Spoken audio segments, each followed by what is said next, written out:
আলাইকুম। আমি পারিবারিক অনুষ্ঠানে শহীদ ওসমান হাদির লেখা একটি বিখ্যাত কবিতা আবৃত্তি করব।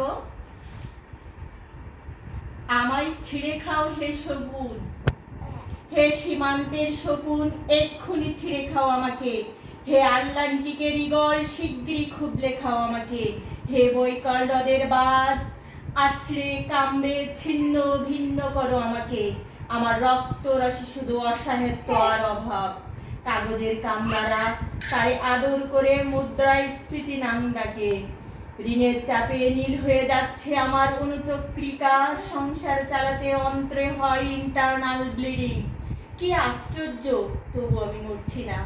ওদিকে দোজকের ভয়ে আত্মহত্যা করবার সাহসও পাই না আমি। খোদাকে বললাম আমি মরতে চাই, তিনি বললেন বেঁচে আছো কে বলল? সহস্রাব্দ উন্নয়নের সাক্ষী হিসেবে রাজা তোমাকে মমি করে রেখেছে। বাজারে দীর্ঘশ্বাস ফেললে নাকি রাজ্যের ভীষণ বদনাম হয়, রাজাও মন খারাপ হয় খুব। কোতোয়ালরা ফরমান জারি করেছে আমাকে সারাক্ষণই হাসতে হবে, নইলে দেশি কুকুর বিদেশি মাগুরকে একবেলা ভালো মন্দ খাওয়ানো হবে আমার মাংস দিয়ে। নিত্যদিন ব্রয়লার ভুঁড়ি নাকি ওদের ভাল লাগে না, অথবা আমাকে ভাগ দিয়ে বেচা হবে। মানুষের তো মানুষ খাওয়ার স্বাদ হতে পারে, তাই না? ভাগ্যিস তা বিদেশি সুপার শপে বিক্রি হবে না। দেশি মানুষেরই তো হক বেশি আমাকে খাওয়ার।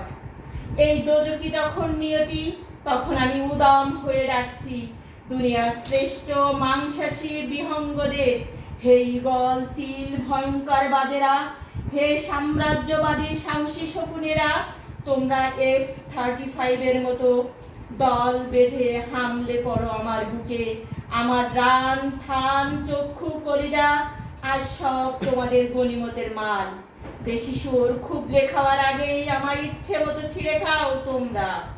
তো হয় শুধু মস্তিষ্ক খেও না, তাহলে শীঘ্রই দাস হয়ে যাবে তোমরাও। আল্লাহ হাফেজ।